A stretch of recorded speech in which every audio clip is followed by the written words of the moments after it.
여러분 안녕하세요. 이윤입니다. 갑진년이 빠르게 또 흘러가고 있습니다. 갑진년에 여러분들은 어떠한 꿈을 계획하고 있습니까?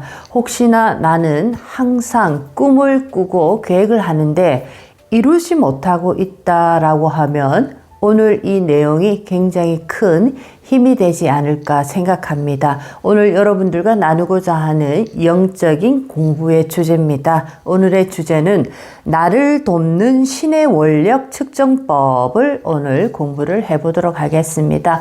흔히 우리를 돕는다라고 얘기를 할 때 조상님의 도움을 뺄 수가 없고 또 우리가 흔히 듣는 얘기로 수호천사, 수호신, 이런 얘기를 많이 합니다. 인간이 이 땅에 윤회를 하기 시작하기 전부터 어떤 계획을 시작하는데 이 생에 나는 어떠한 여행과 어떠한 목적을 가지고 어떠한 영적인 이득을 가져가고 어떠한 영적인 교훈을 얻어갈 것인가 윤회하기 이전에 이미 계획을 하게 되어 있습니다. 이때 이 한 인생, 인간의 한 인생을 이 생에서 살아가기 위해서 주로 3명 정도 나를 돕는 수호신과 함께 이 계획을 이렇게 한다라고 볼 수가 있겠습니다. 그래서 나라는 인생은 나 홀로 싱글로 살아가는 하나의 그런 모습이 아니고 우리는 수호신과 함께 하는 그룹이다, 한 팀이다, 이렇게도 생각하시면 나의 인생은 정말 큰 어떤 여행이구나, 굉장히 소중한 어떤 여행이구나, 이렇게 생각하실 수 있겠습니다. 자, 오늘 나를 돕는 신의 원력 측정법, 수호신의 힘, 나하고 같이 함께 하고 있는 나의 수호신의 힘, 원력은 어느 정도 되는가, 그 측정하는 방법 첫 번째부터 가도록 하겠습니다.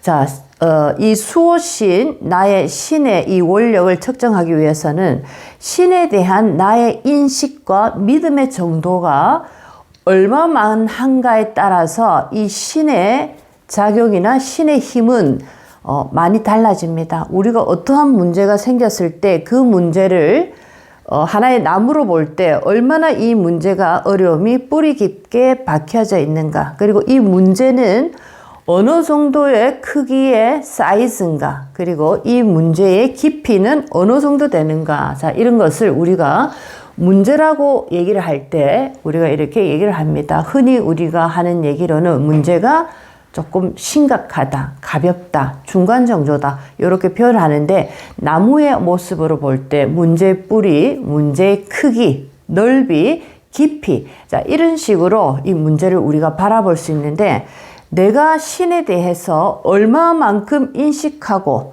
인식의 차원을 넘어서서 이 신에 대한 믿음이 얼마나 깊고 넓고 굉장히 신에 대한 이 믿음이 절대적인가라는 것에 따라서 문제의 해결을 바라보는 그 하나의 힘이 완전히 다르게 작용이 됩니다.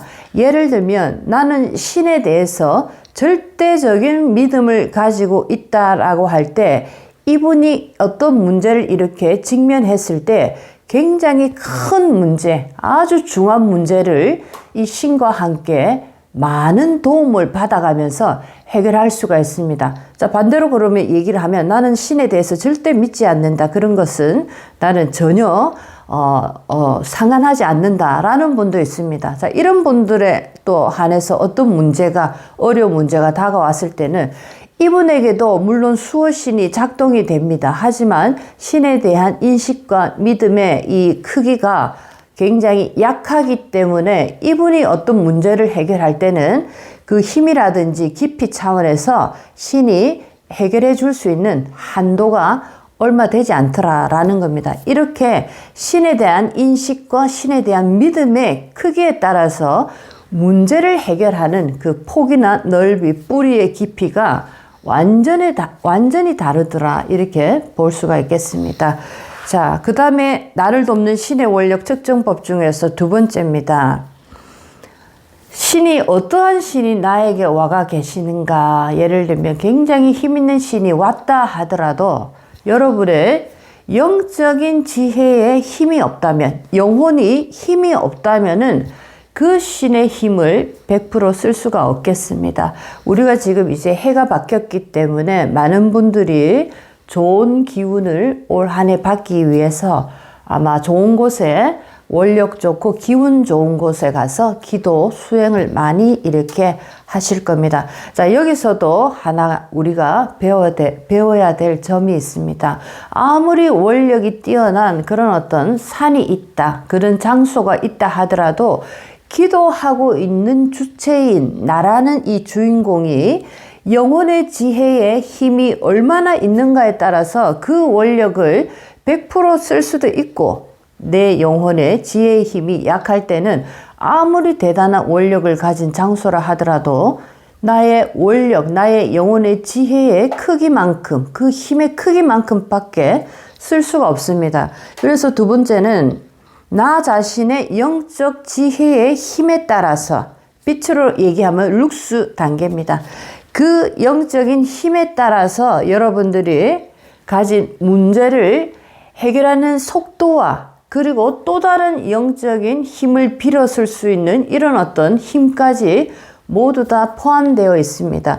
내가 신을 믿고 신에 대한 절대적인 믿음이 있는 상태에서 두 번째, 영혼의 지혜를 그득그득 채워서 영적인 영혼의 힘이 굉장히 강한 분들은, 자, 이럴 때 내 수호신, 나의 수호신들이 하는 역할은 다른 신들의 힘까지 빌어올 수 있는 능력을 가질 수가 있고, 문제 해결에 있어서 굉장히 빠르게 이 문제를 해결할 수 있는 그런 어마어마한 힘을 가지고 있더라.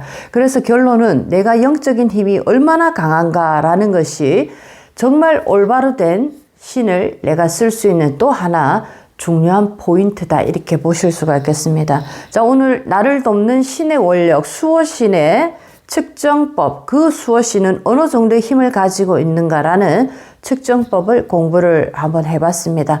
어찌됐든 여러분이 이 생의 주인공입니다. 자, 어떤 신도 여러분만큼 거대한 힘을 가진 존재는 없습니다. 나의 영혼의 힘이 얼마나 강력한가에 따라서 여러분들이 가지고 있는 그 신의 힘을 100% 활용도 할 수 있고, 또 더 넘어서서 이 신이 다른 신들을 불러서 함께 동참해서 나의 어려움, 내가 가고자 하는 모든 길을 열어주는 그런 역할까지 합니다. 그래서 여러분들이 영적인 지혜를 이렇게 차곡차곡 쌓아갈 수 있는 영혼의 지혜, 천법을 반드시 공부하시기 바랍니다. 여러분의 힘에, 영혼의 힘에 따라서 이 모든 인생에 해결하는 속도, 그리고 그 힘, 여러 가지가 굉장히 다르더라라는 것을 오늘 공부를 해봤습니다.